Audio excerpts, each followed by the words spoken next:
1836, vamos a hablar sobre la producción, un término muy utilizado habitualmente en campañas políticas, ¿no?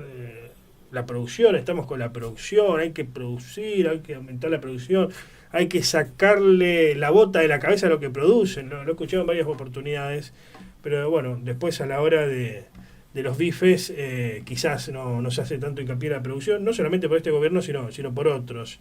Pero bueno, decidimos traer los servicios de Gastón Borsini, que es presidente a nivel nacional de la Confederación General de la Producción, para charlar con él sobre estos temas poco interesantes para algunos, porque seguimos debatiendo otras cuestiones banales, pero para otros, aquellos románticos, los que nos gusta la producción, que todavía valoramos. ¿Cómo estás, Gastón? Un gusto. ¿Qué tal? Buenas tardes, Antonio, igualmente. Bueno, para aquellos que no están al tanto, la Confederación General de Producción es una institución muy antigua que ha sido revitalizada, reordenada. Comenta un poquito más al respecto. Bueno, sí, la Confederación General de la Producción es una entidad que se crea en el año 1951. Gobierno del peronismo. Gobierno de peronismo, o sea, fue, digamos, una necesidad de los sectores regionales, federales de la producción, que veían muy centralizada la representación en algunas entidades de la Pampa Húmeda, como ser en su momento la Sociedad Rural o la Federación Agraria. Uh-huh.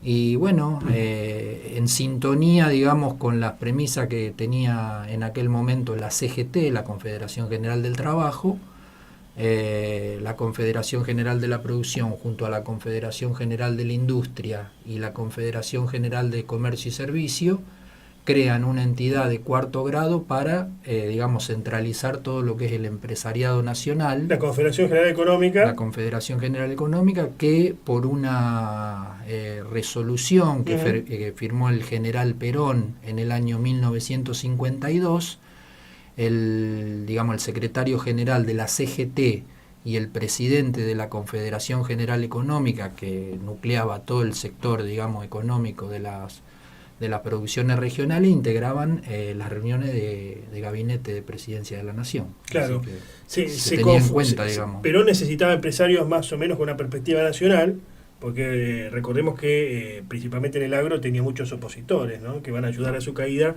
y ayuda a conformar estas organizaciones.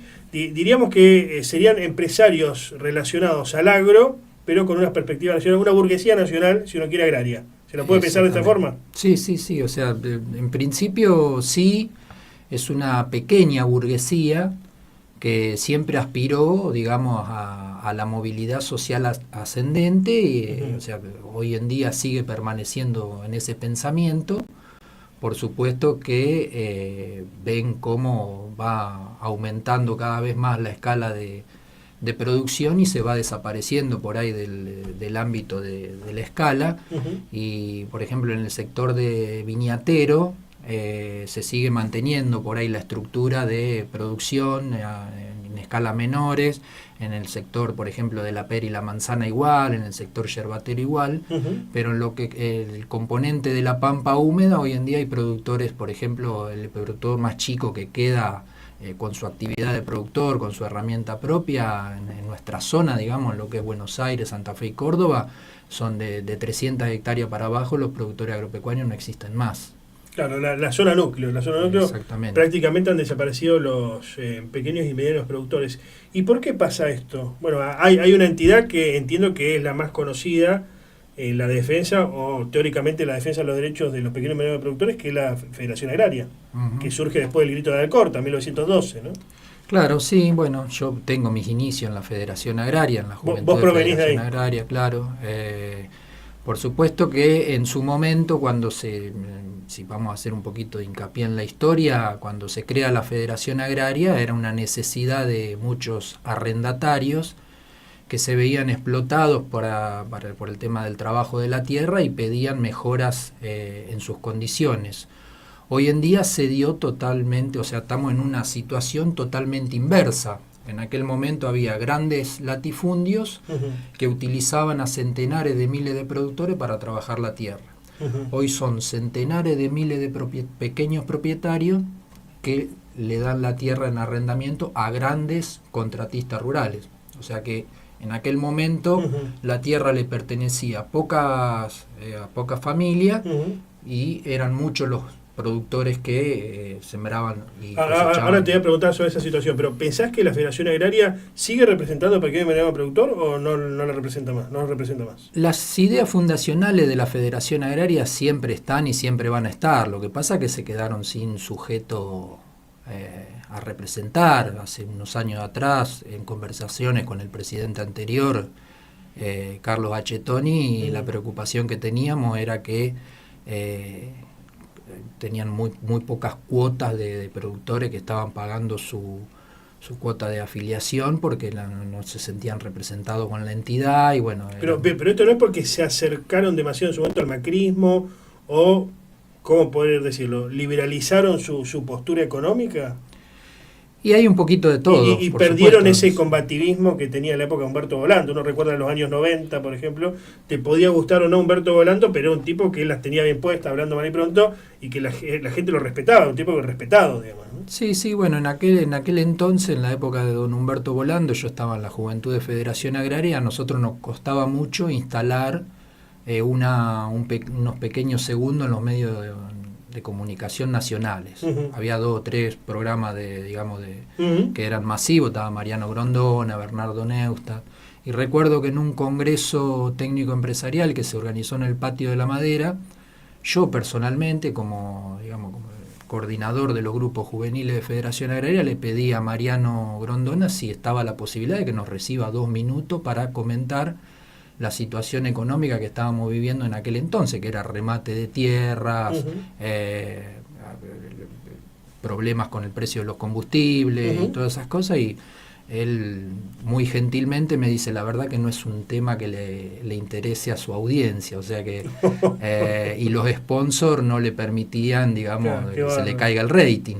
Así que después coincide que se empieza a plantear el tema de la ley de medios en la República Argentina y los medios masivos de comunicación, como no tenían manera de llevar esa batalla a la calle, paralelamente se da lo de la resolución 125 y ahí fueron donde los medios hegemónicos fueron a buscar a estas entidades para decirnos dónde querían que pongamos la cámara, dónde queríamos y ahí nace De Ángel y nace, bueno, toda la dirigencia que volvió a colocar a la Federación Agraria en el centro de debate. Sí, que hoy ya tienen otro pasar, De Ángel y ya está en otro lugar. Y digamos que sí, que se acomodó. Con movilidad social ascendente. Se acomodó del lado de la casta y bueno, y ahí quedó.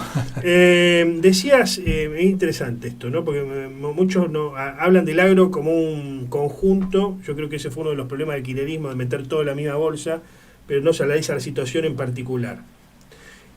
Dijiste que hoy, a diferencia de otra época donde había grandes latifundios, hoy hay muchos fundios, digamos, pero que son arrendados. Tengo amigos inclusive que son productores agropecuarios que lo arriendan al campo. ¿Por qué lo hacen esto? ¿No lo pueden producir ellos? ¿No le da el cuero para producirlos? ¿Por qué? ¿Por qué lo terminan arrendando? Digamos, porque el campo es de ellos. Y lo que pasa es que la escala de producción, cuando vos venís año tras año tratando de subsistir, digamos, en la materia de tu composición de empresario, tratás de acceder a las tecnologías, tratás de mantener, digamos, las herramientas de vanguardia, y se produjo en los últimos 20 o 30 años, diría, un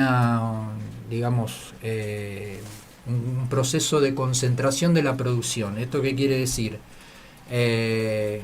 Cuando los números no te dan y se te agranda la familia, vos necesitas cada vez un pedazo más de campo para alquilar. Después viene el tema de la herencia, lo que vos quieras llamarle, y muchos productores, al no ver la posibilidad de cambiar las herramientas y acceder a las tecnologías que se venían, en los últimos 30 años cambió muchísimo la tecnología de trabajo. Lo terminan arrendando.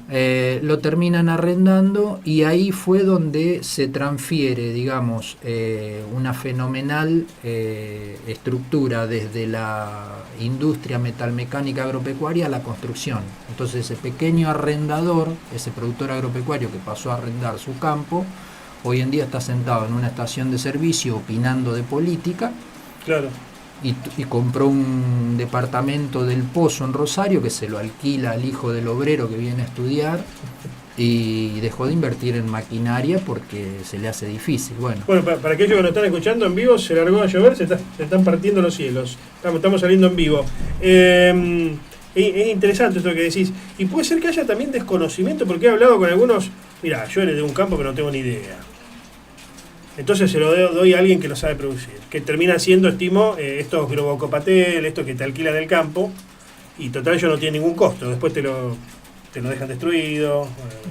Y mira, es como todo, hay una multiplicidad de sujetos en el agro que se perdió esa tradición. Nos llevaría 5 programas a estratificar todo esto. Hay de todo. A nosotros lo que nos preocupa es que hoy en día vemos que hay muchos, o sea, pequeños dueños de la tierra que desearían tener las condiciones para volver a trabajarla. Pero no pueden. Pero no se da porque la estructura de composición de rentabilidad del agro te dice hoy en día, como no hay, digamos, piso en la escala, si vos producís en cierta zona a tanta distancia de los puertos, vas necesitando una superficie de tierra que no tenés. ¿Qué hay que hacer en este sentido para revertir esta situación? Porque por ahí a veces algunos que desde el progresismo te dicen, no, hay que hacer una reforma agraria, pero ahora ya la tierra está dividida, digamos. ¿Que sirve dividirla más? Porque te aparece un Globocopatel, por personificarlo en él, pero cualquiera de estos pools de siembra que te la riendan, digamos, ¿no? Claro, ¿la alquilás o la alquilás? Claro, hoy se está dando una condición muy desfavorable para el sector yerbatero. Ahora te voy a más o menos, muy poquitas palabras, redondear a lo que me quiero referir. Es que la Argentina hace 215 años que no define su modelo agropecuario. Y en su modelo agropecuario está definir cuál es el sujeto agrario que se adapta a la economía de ese país. Fíjate que Alemania, por ejemplo, tiene el sujeto agrario dentro de lo que es la ley de heredad no enajenable, y la Argentina nunca se ha sentado a discutir con los legisladores, con los poderes que conforman el Estado, si un frutillero de Coronda tiene que ser de tal tamaño y de ahí reordenar la matriz tributaria, si un productor yerbatero tiene que ser de tantas hectáreas y de tanta tonelada y de ahí reordenarle la matriz tributaria. Lo mismo para todos los cultivos y todos los cereales del país, para todo. Nosotros ¿qué hacemos? Es miramos en lo que es el tricultivo, soja, maíz, trigo y agregamos carne de vaca, precios internacionales, de ahí aplicamos retenciones, impuesto nacional, impuesto provincial, impuestos municipales, sin tener en cuenta que esos productores que van saliendo del sistema terminan desestabilizando otros factores de la economía. O sea, se lo ve al agro solamente como una caja. Digamos. Como una caja. No hay un modelo productivo, básicamente. Exactamente, no hay un modelo productivo y yo me arriesgaría a decirte que, y esto no me quiero poner filosófico, hace más de 100 años que la Argentina no tiene un ministro de Economía. ¿Eso qué quiere decir? Son todos crematísticos. Lo que están enseñando hoy en la universidad no es economía, es crematística. Está todo atado a canje de deuda, emisión de bono, emisión monetaria, cómo reestructuramos la deuda, pero no miramos la economía, cómo está compuesta. Claro, se ve lo financiero y no se ve lo productivo. La economía, para ser sencillo en la forma de explicar, es la administración de la casa, está relacionada con el bien de uso. Y la crematística está relacionada con el dinero y con el bien de cambio. Sirve, así como te decía, la reforma agraria. Hay otros que te dicen, más peronistas románticos, uno entiende, te dicen, no, tiene que volver el IAPI, que era, explicado fácil, el Instituto Argentino para la Promoción de Intercambio, que le compraba la cosecha a los productores para colocarla a mejor precio internacional. En esa época no había silo bolsa, etcétera.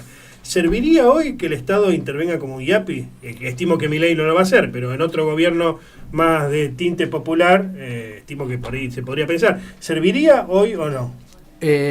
Serviría un organismo regulador siempre y cuando sea bien administrado y no lo administre gente que no entiende por ahí en la materia.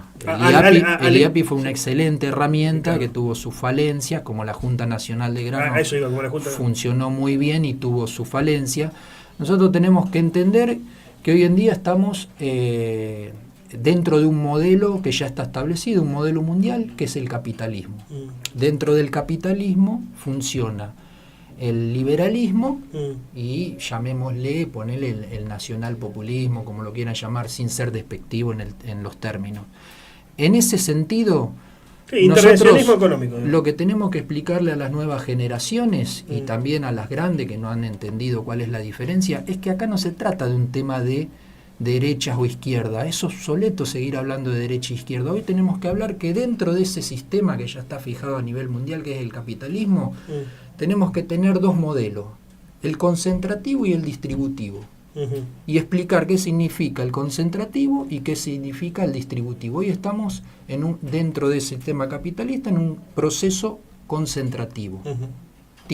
Más aún para países donde el orden establecido a nivel mundial nos asignó el rol de economía primaria.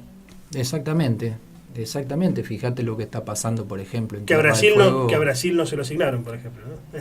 Es muy interesante. Acá nomás Brasil ya tiene otra perspectiva. Exactamente, Paraguay mismo también, fíjate cómo está desarrollando su producción agropecuaria, industrializándose y encima abasteciéndonos a nosotros, porque otra de las cosas que no entienden... Y encima andando con barcazas de bandera paraguaya. Claro, otra cosa que no se entiende dentro de lo que es este modelo concentrativo que estamos teniendo es que ellos, por ejemplo, adoran a Adam Smith. Y Adam Smith, en su libro La riqueza de las naciones, habla de la mano invisible del mercado.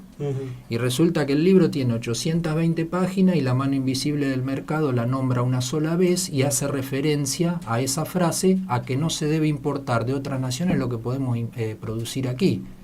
Y estos tipos están desregulando todo lo bueno que le sirve a la nación y lo malo lo están dejando. Porque vos fijate, vos hablás con cualquier sector de la producción, olivícola, yerbatera, tabacalera, azucarera, y te van a decir, che, mirá que a mí todavía las condiciones para poder exportar o para que el mercado interno consuma más de lo que yo produzco, no se está dando. La pera y la manzana en Río Negro hoy está el 50% sin comercializar.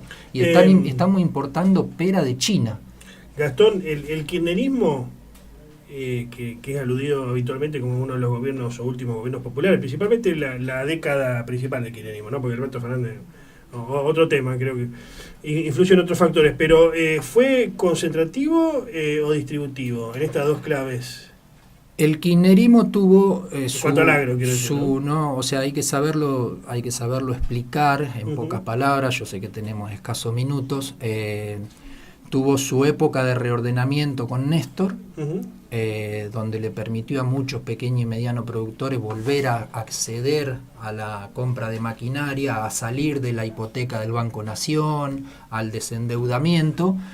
Y después tuvo épocas muy buenas a nivel internacional, como ser el alto precio de lo internacional. Tuvo su decadencia, que no supo sentarse con el agro a tratar el tema de la 125, porque era muy poquito, lo que le faltaba eran 2.000 millones de dólares ese año, que fue la crisis del Lehman Brothers. No fue ni bueno ni malo, fue un gobierno... refiriéndome a los tres gobiernos, Néstor y a los dos de Cristina, fueron gobiernos que estabilizaron el proceso de concentración. O sea, no se produjo ni siquiera una emigración de productores, ni se favorecieron, miles de productores en esa época, pero no desaparecieron como venía desapareciendo en la época de los 90, o sea que se retrasó el proceso de... Te lo pregunto también porque todos hablan, de cuando un gobierno popular retome el poder en la Argentina y se vaya Milei, que hay que ver cómo va a estar la situación, primero hay que ver si reelige o no, varias cuestiones, pero muchos hablan de hipotéticos planes, pero nadie habla de esto, de qué hacemos con el agro. Claro. Porque la producción está muy bueno, lo industrial, yo soy industrialista particularmente, pero ¿y qué hacemos con el campo? Mirá, no sé, yo casualmente... No lo he visto en ningún lado, con dirigente que hablo no lo dice. Fíjate, la mesa de enlace hace... ¿cuánto hace? 17, 18 años que está y solamente habla de retenciones de soja, maíz, trigo, carne de vaca, las demás economías, las demás producciones regionales debajo de la alfombra, nadie habla. Y que las ayude Dios. Casualmente estoy integrando el movimiento productivo 25 de mayo donde nuestra premisa es poner en tema de agenda de todos los sectores políticos la producción. O sea, que el nuevo gobierno que se constituya dentro de lo que son los distributivos tiene que ser un gobierno nacional, popular y productivista. Si no, no alcanza. Vamos al horno. Muchas gracias, Gastón. No, ¿Cómo gracias se a vos, puede Antonio. contactar la gente, aquellos que quieran sumarse a esta movida? ¿Cómo pueden hacerlo? Bueno, la Confederación tiene un sitio web Sí. que es www.cgp, Confederación General de la Producción.com.ar, y ahí tienen algunos datos de mail, de acceso, cómo asociarse. Bien. Muchísimas gracias. No, gracias a vos.